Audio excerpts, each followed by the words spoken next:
alas 5. So, ito na naman ako. Alam nyo ba, ay, sabi ko na ba sa inyo na wala akong nadalang yung ganun, tripod. Kaya tignan nyo, itong camera ko, pinatong ko lang yan somewhere. Kaya, yung positioning, di ba? Alam nyo yun, talagang laka-laka ng mukha ko. Anyway, ano na ngayon? July 11, 1 p.m. And buti naman umuwi yung amo ko at makakapahinga ako. Alam niyo, wala akong tigil hindi ko nahawakan ng cellphone ko maghapon. I mean, nung umaga, from 8 a.m. Pumasok kami 7:40. Umalis yung amo ko 1 p.m. From 8 a.m. to 1 p.m. hindi ako nakapag-cellphone kasi sobrang daming ginagawa. So, ayun, hindi ko tuloy wala akong wala akong magawa na vlog, wala akong magawa na video, yung mga pagdating-dating, hindi ko na magawa. And kaya ngayon, ayan, ito, puro kwento lang muna tayo. So, saan na nga ba tayo kahapon? Kasi inabot tayo ng 16 minutes kahapon. Tapos, may nag-email pa na urgent, kaya kailangan kong tapusin. So, ngayon na yung continuation, nandun na tayo sa di ba? Pumasok na kami ng scanner, tapos ayun na, nakarating na kami sa gate, in fairness naman. Meron pang 30 minutes bago mag-boarding time. So, nakapasok kami 7:40, mga ganyan, sa mga 7, nasa gate, hindi nakapasok, nasa gate lang kami. Di ba? Pag nasa gate ka na, antayin mo na lang mag-boarding yung pag mo. Kasi ang lipad ng eroplano is 9. Pero 8, pa lang, 8 boarding na, pwede na magpapasok. Siyempre, dami pang ek, di ba? Tapos, may 30 minutes pa, upo kaming ganyan. So, sobrang pagod ko. Hindi na rin talaga ako nakabili ng mga snacks, ng tubig, wala na. Hindi ko na nagawa. Wala na, sabi ko sa na lang. Kasi nagugutom ako kasi nga, hindi ako kumain sa bahay. Kasi, alam niyo yung inaalala ko, baka magpupo ka sa eroplano. Ang hirap magpupo sa eroplano. So, ganun ako lagi, pag magpo-flight ako, hindi ako kumakain ng kung ano-ano kasi ayokong magpupo sa flight. So, hindi talaga ako kumain sa bahay. Tsaka parang wala akong gana kasi syempre uuwi ka na, puro sadness lang yung nararamdaman mo, di ba? Hindi mo na maiisip kumain pa.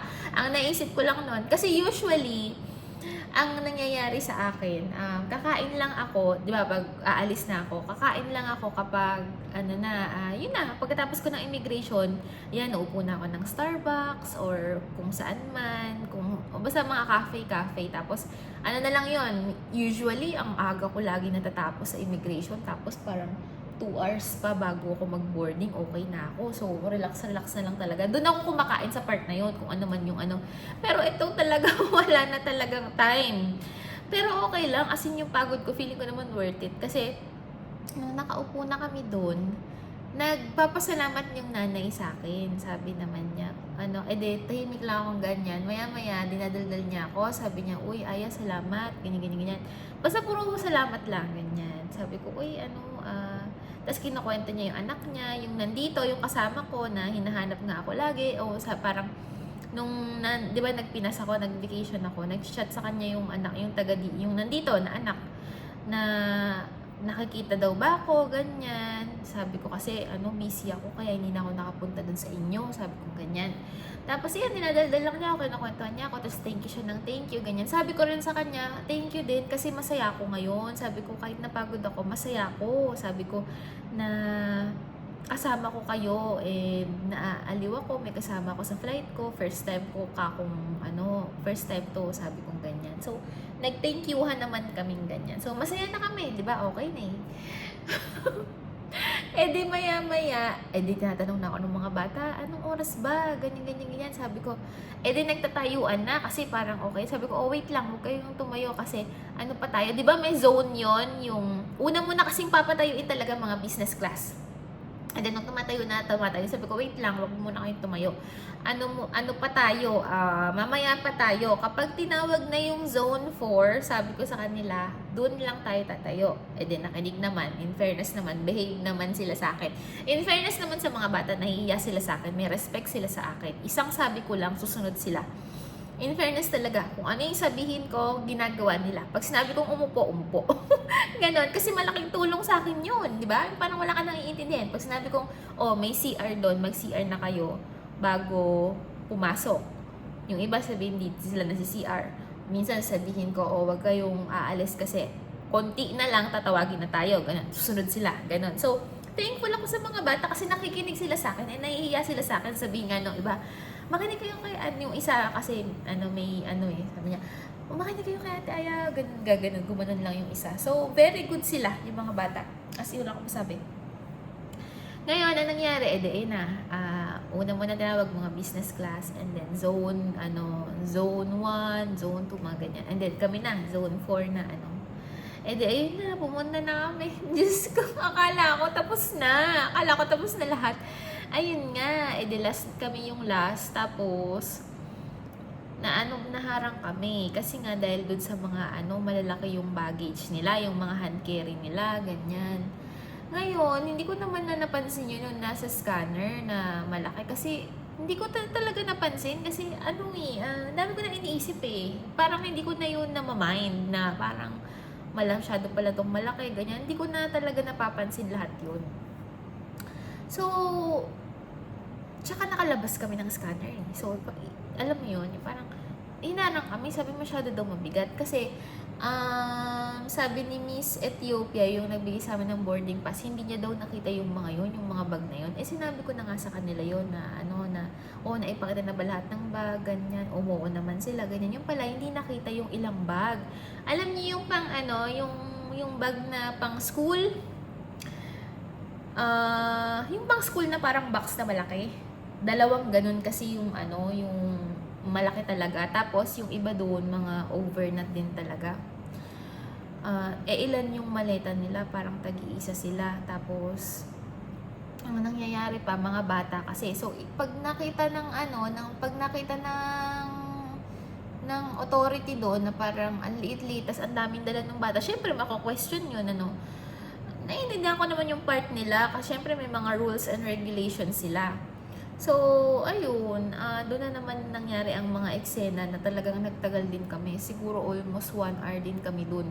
Pero alam ko naman, okay na yun eh. Kasi talagang at least, pag sinabi niyang closing na yung eroplano, mag-close na talaga, tatakbo na talaga ako. Talagang pihilahin ko sila kahit maiwan lahat ng nila. Basta makapasok kami ng eroplano. Kasi, ang inaalala ko din, hindi din talaga ako pwedeng maiwan ng eroplano dahil magagalit na talaga yung amo ko. Kasi ang swerte ko na nga honestly, kasi ang allowed lang na dito, ang allowed lang na days ng vacation is 30, a maximum of 35.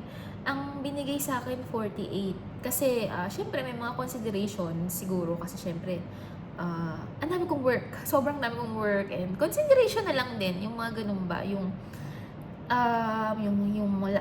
tulad nito, nandito ako sa office pero dapat nasa bahay ako. 'Di ba? Nasa office ako hanggang 1 to 4 siesta pero hindi ako umuwi. 3 pa lang nag-work na ako agad or 2:30 nag-work na ako agad. Yung mga ganun. So, may mga ganun benefits ako na dapat 30 to 35 lang pero nakuha ko 48. So, kailangan kong, ang nasa mind ko, kailangan kong i-respect yung amo ko na babalik ako dun sa mismong araw na sinabi ko na babalik ako. Kasi, kinonsider na nga niya na ang dami kong days di ba? So, sabi ko, hindi talaga kakalad ka rin ko talaga sila kahit anong mangyari. So, ayun na, ayaw talaga kami payagan. Naiintindihan ko naman yung rules and regulations. So, ngayon, ang nangyari, sabi ko, iwan na lang. Sabi ko, sige, iwan na lang. Kasi, wala na problema kung maiwan Kay Kuya Ruel lang din naman di ba?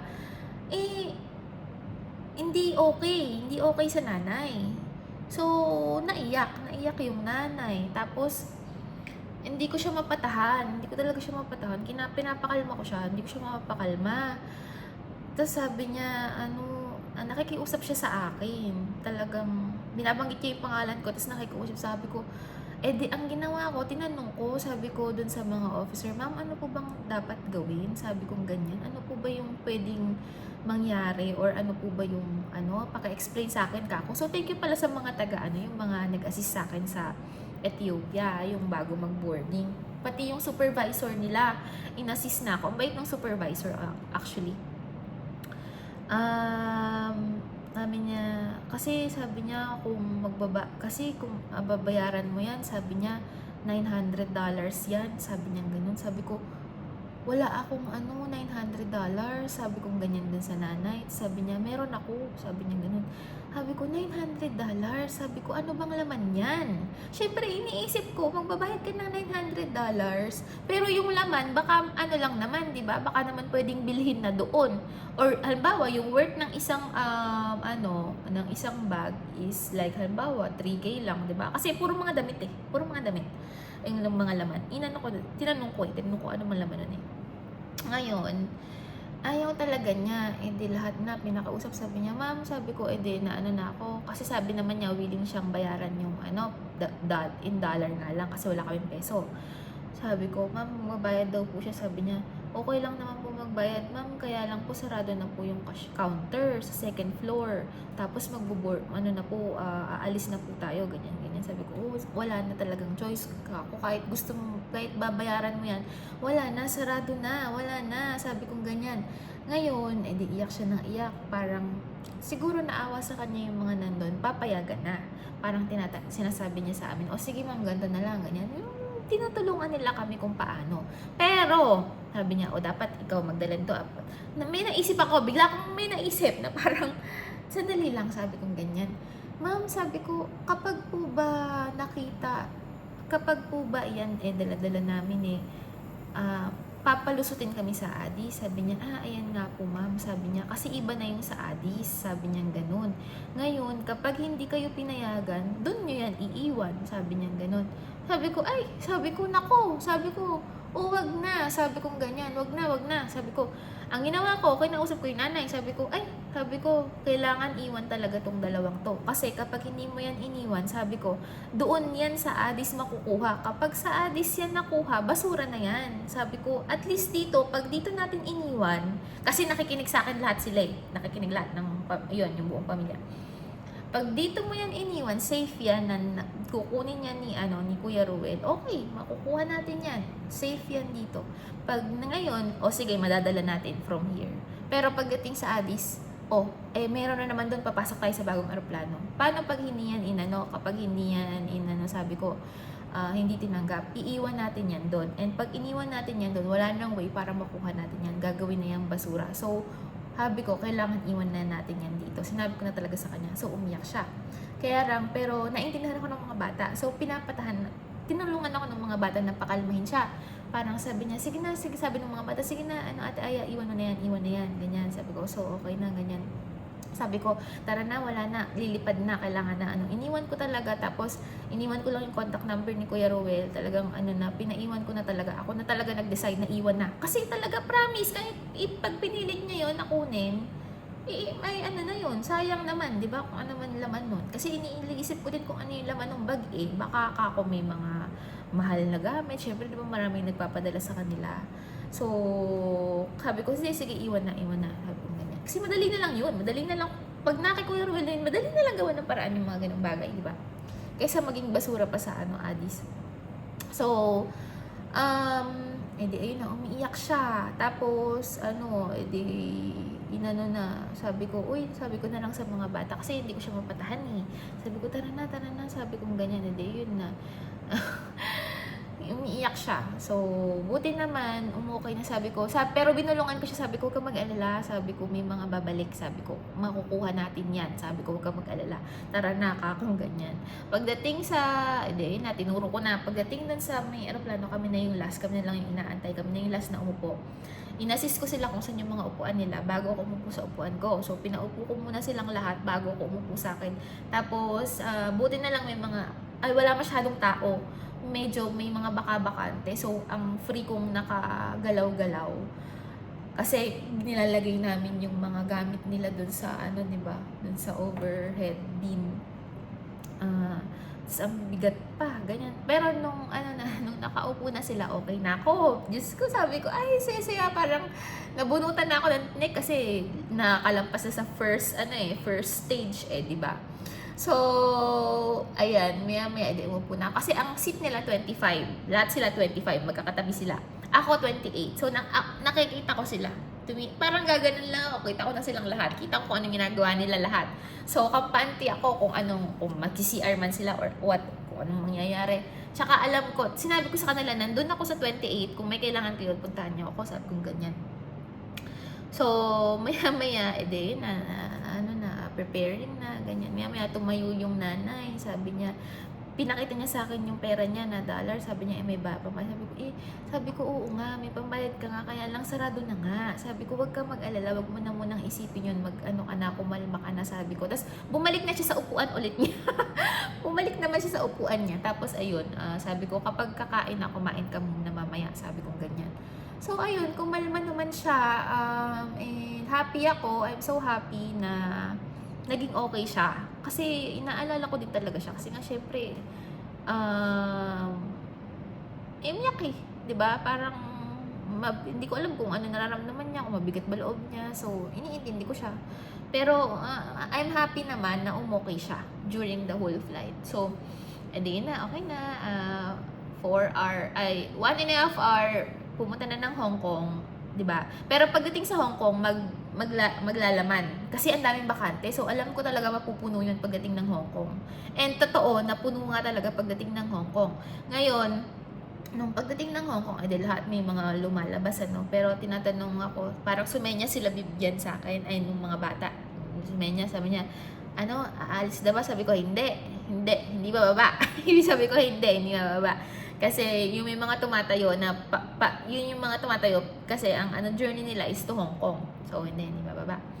Okay na, may mga pumasok na, punong-puno na, as in super puno, super crowded na, ganyan. So ayun, after ng Hong Kong, 8 hours flight to Addis Ababa. And ayun na, tulog sila kasi nung nag-CR ako, chinek ko sila isa-isa, tulog silang lahat. And nakita ko binigyan yung dalawang bata ng alam niyo yung mga pa-freebie pang bata doon sa mga airlines, 'di ba? 'Yon, binigyan yung dalawang bata. And then ayun na, kapag dating namin ng Addis, ayun na, okay naman. Nagpahuli ulit kami kasi ang dami nilang yung mga gamit nila hiwa-hiwalay. So nagpahuli kami. Pero nahuli kaming ganyan. Tapos sabi ko, walang sasakay ng bus sa baba hanggat wala ang isa't isa. Ang ginawa ko, inauna ko. Sabi ko, sige, nakunin nyo na yung lahat. Tapos bababa muna ako. Ngayon, inaantay ko sila dun sa gilid. Sinita ako nung guard. Sabi niya, pumasok ka na dun sa bus. Sabi niya ganun. Sabi ko, wait lang kasi meron akong mga kasama. Hindi sila marunong makipag-communicate. Ganyan in English. Sabi ko ganyan, hindi po pwede dito. Sabi niya ganun. Masungit yung taga Ethiopia na officer na yon. Well, naintindihan ko kasi delikado. Diba, bawal naman talaga dun sa mga grounds. Lalo na yun, maraming mga talaga airplane. Sabi ko, naku, ang tagal. Sabi niya. Tapos sabi ko, teka muna, aakyat muna ako. Sabi niya, hindi ka na pwedeng umakyat. Kasi aalis na. Sabi niya gano'n. Sabi ko, wait lang. Kasi sabi ko, ito na ba yung huling bus? Sabi ko ganyan. Aalis ba yan, kako, kapag may tao pa doon? Sabi ko, kasi hindi ako pwedeng umalis. Sabi ko ganyan. Sabi niya, hindi yan aalis kasi yan na yung last na bus. Buti na lang, after mga 3 minutes or 4 minutes, kasi pumasok na ako sa bus kasi bawal nga talaga doon. Kasi ground yun na may mga, alam niyo yun, yung paikot-ikot na yung mga aeroplano doon So pumasok na ako sa bus. Pero kinakabahan ako kasi ang tagal talaga nila. Ayun na, nakita ko na si Amir, ganyan. Ayun na, dire-diretso na. Tapos, ayun na, talagang, sabi ko, Diyos ko, nakapasok na kami ng bus, so okay na. Ang aga namin, dapat 6 a.m. yung dating namin, pero 5 a.m. na kami. So, hindi ako pressured. Okay lang kahit malate kami dun sa scanner kasi ang daming time. And 9 a.m. pa yung flight namin. So, okay lang. Sige, kahit mabagal sila, sige, go, ganyan. So, okay na, nag-scanner na kami, ganyan, kahit mabagal, okay lang. May oras, ganyan, hanggang sa nakapunta na kami ng gate sa Addis. Nung pagdating namin ng gate, ay nako, sobrang saya ko talaga kasi okay na, tapos na yung ko wala na akong intindihin, okay na, yun yung pinakamahirap na lahat sa lahat ng iintindihin ko, yun na yun. And then ay naku, mamaya na ulit yung last part ulit.